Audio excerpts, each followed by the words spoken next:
Hello and welcome to everyone in VV education services. आज हम इस क्लास में एमबीए थर्ड सेमेस्टर के इंडस्ट्रियल रिलेशन सब्जेक्ट की 5th यूनिट को डिस्क्राइब करने वाले हैं, जिसमें आज का हमारा टॉपिक है टेक्नोलॉजिकल चेंजेस। देखो, टेक्नोलॉजिकल चेंजेस के हम यहाँ पर कॉन्सेप्ट को क्लियर करेंगे और जो टेक्नोलॉजिकल चेंजेस है उसमें क्या क्या चीज़ें इंक्लूड होती है उसके बारे में डिस्क्राइब करने वाले हैं। उसके बाद में जो हमारा टॉपिक है वो है impact of technological changes on industrial relation.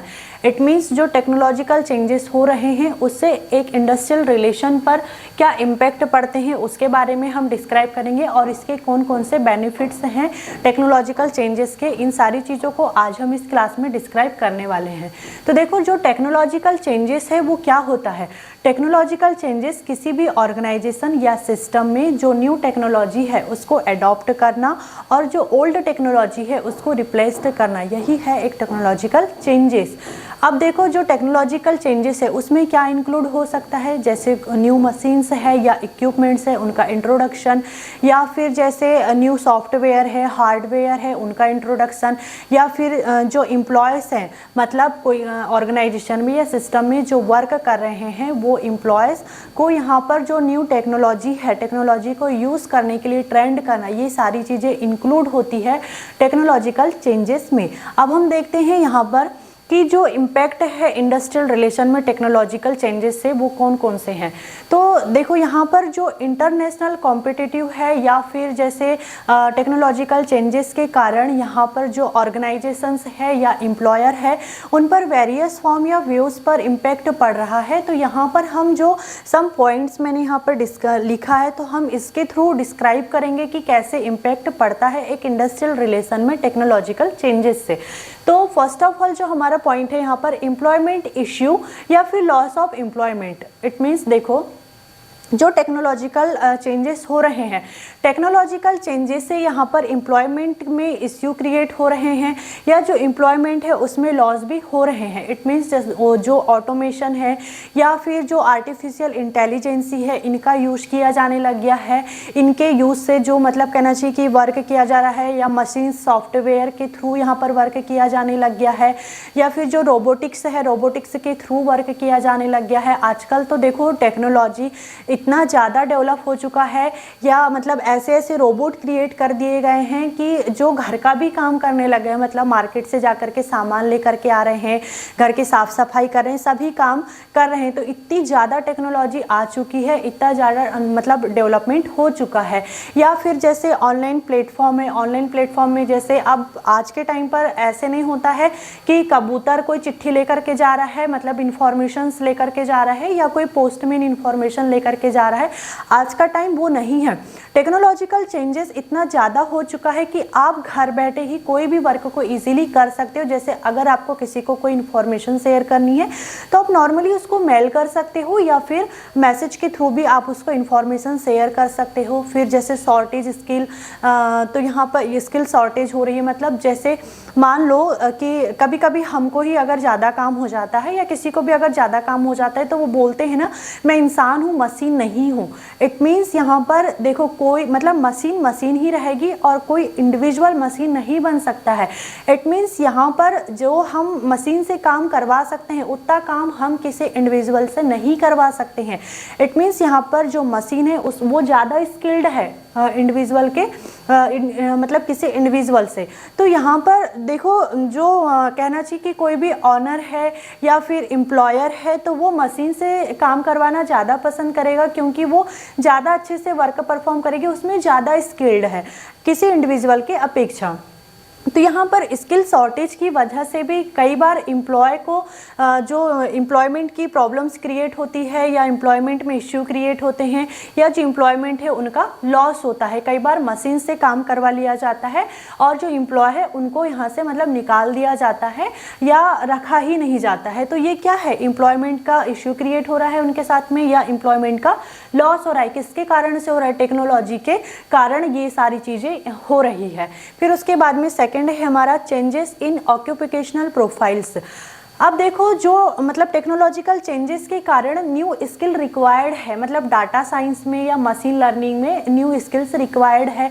अब यहाँ पर जैसे टेक्नोलॉजी चेंजेस के कारण जो मतलब बिजनेस रूल्स है, बिजनेस रूल्स को भी चेंज कर दिया गया है, या फिर जैसे ऑटोमेशन के कारण जो बिजनेस रूल्स है उनको एलिमिनेट कर दिया गया है, या फिर जैसे मान लो कि अगर किसी को ओकेशनल ट्रेनिंग देनी है तो यहाँ पर ऐसे नहीं होता, मान लो कि कोई एचआर है या हेड है, उसको अब कोई ट्रेनिंग देनी है या मीटिंग करनी है, तो और उसकी ये मीटिंग या ट्रेनिंग दुबई में होने वाली है।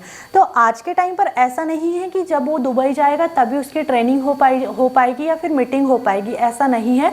आज के टाइम पर जो टेक्नोलॉजी है, टेक्नोलॉजी के कारण इतनी ज़्यादा फैसिलिटी हो चुकी है कि वो घर बैठे ही फेस टू फेस कम्युनिकेशन कर सकता है, ट्रेनिंग दे सकता है, मीटिंग कर सकता है, जो भी उसको मतलब करना है अपना वर्क वो इजीली घर बैठे कर सकता है। तो ये सारी चीज़ें किस वजह से हो रही है? टेक्नोलॉजिकल चेंजेस की वजह से हो रही है। या कई बार ऐसे होता है कि जैसे किसी एम्प्लॉय को टेक्नोलॉजी का नॉलेज नहीं रहता है और वो वहाँ पर मतलब कहना चाहिए कि अच्छे से वर्क भी नहीं कर पा रहा है, तो एम्प्लॉयर भी उसको निकाल देगा और खुद भी वहाँ पर वो वर्क करना पसंद नहीं करेगा, क्योंकि वहाँ पर वो कंफर्टेबल ही फील नहीं होगा। टेक्नोलॉजी का अगर उसको नॉलेज ही नहीं रहेगा तो क्या वो वहाँ पर वर्क करने में कंफर्टेबल फील करेगा? नहीं। तो वो खुद ही अपना जो ऑक्यूपेशनल है उसको छोड़ देता, अपनी जो प्रोफाइल है उसको, उस प्रोफाइल को छोड़ करके मतलब अपनी प्रोफाइल को चेंज कर देता है। तो ये सारी चीज़ें किस कारण से हो रही है? टेक्नोलॉजी के कारण हो रही है, टेक्नोलॉजिकल चेंजेस के कारण हो रही है। फिर यहाँ पर एजुकेशन एंड ट्रेनिंग। देखो जो आजकल ऑनलाइन एजुकेशन है वो जो टेक्नोलॉजिकल चेंजेस है इसकी वजह से ही इंक्रीज हो रहा है। जैसे अभी आप क्लास ले पा रहे हो, हम क्लास दे पा रहे हैं, और ये सारी चीज़ें घर बैठे हो रही है। ऐसा तो नहीं हो रहा है ना कि हम एक एक स्टूडेंट के घर जा रहे हैं या सारा स्टूडेंट हमारे यहाँ पर कॉलेज में आ रहा है, क्लास अटेंड कर रहा है, ऐसे नहीं हो रहा है। मतलब आज आप घर बैठे हमें सुन पा रहे हो, देख पा रहे हो, तो ये किसकी वजह से हो पा रहा है? टेक्नोलॉजी की वजह से हो पा रहा है। या लॉकडाउन के टाइम पर भी आपने ये चीज़ देखा होगा कि छोटा छोटा बच्चा भी जो एजुकेशन ले रहा था वो मतलब टेक्नोलॉजी के थ्रू ले पा रहा था। या उस टाइम पर अगर किसी को ट्रेनिंग लेनी है, देना है, या मीटिंग करना है, या कोई भी काम था तो वो इजीली टेक्नोलॉजी का यूज़ करके कर पा रहे थे। तो आज के टाइम पर देखो जैसे हमें ई लर्निंग के थ्रू जो एजुकेशन है या ट्रेनिंग है उसको भी हम इफ़ेक्टिव तरीके से यूज़ कर पा रहे हैं।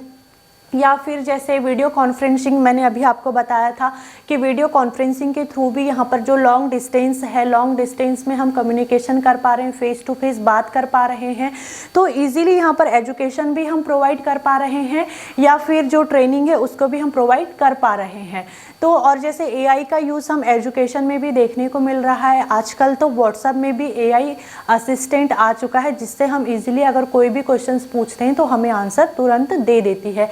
या जैसे एक एआई का बहुत अच्छा प्रेजेंट का भी एग्जांपल है करंट का, कि महिंद्रा कंपनी ने XEV 9E और XEV B6 ऐसे B6E ऐसी कुछ कार को लॉन्च किया है जो इलेक्ट्रॉनिक कार है। तो ये भी एक बहुत अच्छा एग्जाम्पल है एआई का। मतलब देख रहे हो आप कितने हद तक आप टेक्नोलॉजी डेवलपमेंट हो चुका है। मतलब यहाँ पर अगर किसी कार को पार्क करना है तो आप एक मतलब कहना चाहिए कि चाबी के थ्रू कर पा रहे हो, या फिर वो मतलब इलेक्ट्रॉनिक कार है, मतलब बिना पेट्रोल डीजल के यूज़ हो रही है, और कितनी सारी फैसिलिटीज़ है उसमें। तो ये भी एक बहुत अच्छा एग्जाम्पल है एआई का, या जो टेक्नोलॉजिकल चेंजेस हो रहे हैं उसका। फिर उसके बाद में है इंडस्ट्रियल रिलेशन। देखो अगर किसी भी इंडस्ट्री में टेक्नोलॉजिकल चेंजेस हो रहे हैं तो सबसे पहले वहाँ पर किस पर इफ़ेक्ट पड़ेगा? जो एम्प्लॉय है और एम्प्लॉयर है उनके रिलेशन पर इफ़ेक्ट पड़ता है, क्योंकि ऑटोमेशन के कारण बहुत सारी जॉब को हटा दिया गया है। अब यहाँ पर देखो बहुत सारी जॉब को हटा दिया गया है तो और मतलब ऑब्वियसली जो एम्प्लॉय है या एम्प्लॉयर है उनके रिलेशन पर इफ़ेक्ट पड़ेगा ही। अब यहाँ पर जैसे कोई इंडस्ट्री है, इंडस्ट्री में जैसे जो एम्प्लॉय है, एम्प्लॉय को वर्क करना है, या मान लो कि जैसे कोई भी अगर इश्यू क्रिएट हो रहे हैं तो वो मशीन से जाकर के नहीं बोल पाएगा, उसे अपने एम्प्लॉय से ही बोलना पड़ेगा और एम्प्लॉय फिर उनसे वही चीज़ बोलेगा कि आपसे कोई काम नहीं होता है, आपको टेक्नोलॉजी का नॉलेज नहीं है, तो आप यहाँ से जॉब को छोड़ दीजिए। वही चीज़ आ जाएगी कि उनको एम्प्लॉयमेंट इश्यू क्रिएट होंगे, एम्प्लॉयमेंट का लॉस होगा। फिर उसके बाद में है यहाँ पर मैनेजमेंट स्ट्रेटजी एंड अप्रोच। अब देखो मैनेजमेंट, ये मान लो कि कोई मैनेजमेंट में टेक्नोलॉजिकल चेंजेस हो रहे हैं, तो सबसे पहले हमें वहाँ पर उस मैनेजमेंट में जो टेक्नोलॉजिकल चेंजेस हो रहे हैं उस टेक्नोलॉजिकल चेंजेस को पहले आइडेंटिफाई करना पड़ेगा, एनालिसिस करना पड़ेगा। उसके बाद में जो वहाँ के एम्प्लॉय है, एम्प्लॉय को उस टेक्नोलॉजी को मतलब कहना चाहिए कि जो टेक्नोलॉजिकल चेंजेस हो रहे हैं, टेक्नोलॉजिकल चेंजेस के लिए उन्हें ट्रेनिंग देना चाहिए। फिर उनका जो कम्युनिकेशन पावर है उसको स्ट्रॉन्ग करना चाहिए, ताकि अगर उन्हें किसी भी प्रकार की कोई प्रॉब्लम आती है तो वो इजीली आकर के बता सके। फिर यहाँ पर जो एम्प्लॉय काम कर रहे हैं किसी भी मैनेजमेंट में, तो ऐसे एम्प्लॉयज़ को जो टेक्नोलॉजिकल चेंजेस हो रहे हैं उसको वो एक्सेप्ट कर सके या एडॉप्ट कर सके, उसके लिए रेडी करके रखना चाहिए। सारे एम्प्लॉयज़ को मैनेजमेंट में मिलकर के काम करना चाहिए, ताकि जो टेक्नोलॉजिकल चेंजेस हो रहे हैं उनको वो ईजीली यहाँ पर फेस कर सके। तो ये इम्पैक्ट थे टेक्नोलॉजिकल चेंजेस के इंडस्ट्रियल रिलेशन में। मतलब यहाँ पर देखो टेक्नोलॉजिकल चेंजेस से जो एम्प्लॉयमेंट है उसके इश्यू क्रिएट हो रहे हैं, एम्प्लॉयमेंट का लॉस हो रहा है, मशीनें काम करने लग गई है। फिर चेंजेस इन ऑक्यूपेशनल प्रोफाइल, मतलब कई बार किसी को टेक्नोलॉजिकल नॉलेज नहीं रहता है तो अपनी उस जॉब को छोड़ करके दूसरी जॉब को देखता है। फिर उसके बाद में है एजुकेशन एंड ट्रेनिंग। तो देखो एजुकेशन एंड ट्रेनिंग, तो अभी जैसे हम आपको एजुकेशन दे रहे हैं तो ये भी तो एक टेक्नोलॉजी के थ्रू ही दे पा रहे हैं। ट्रेनिंग, जैसे अगर आप किसी को लॉन्ग डिस्टेंस की ट्रेनिंग देना है या लेना है तो आप यहाँ वीडियो कॉन्फ्रेंसिंग के थ्रू इजीली वो कर सकते हो, तो ये टेक्नोलॉजी के थ्रू हो पा रहा है। फिर इंडस्ट्रियल रिलेशन, इंडस्ट्रियल रिलेशन में भी जो ऑटोमेशन का यूज़ होने लग गया है, तो जिससे जो एम्प्लॉय है और एम्प्लॉयर है उनके रिलेशन पर इफेक्ट पड़ रहा है। फिर मैनेजमेंट स्ट्रेटजी, तो देखो अगर किसी मैनेजमेंट में यहाँ पर टेक्नोलॉजिकल चेंजेस आ रहे हैं तो उसको एनालिसिस करना होगा और जो मैनेजमेंट के एम्प्लॉय हैं उनको उस माहौल में, उस एटमॉस्फेयर में ढालना पड़ेगा। मतलब यहाँ पर उनको पहले से ही ट्रेंड करके रखना पड़ेगा कि जो टेक्नोलॉजिकल चेंजेस आ रहे हैं उनको वो इजीली फेस कर सके।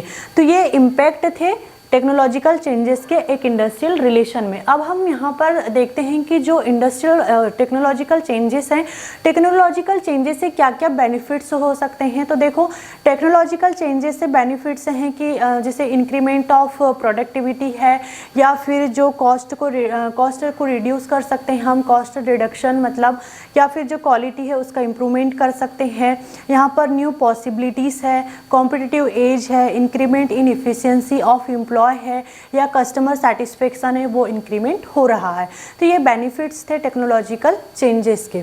I hope this topic is clear and thank you for watching this video.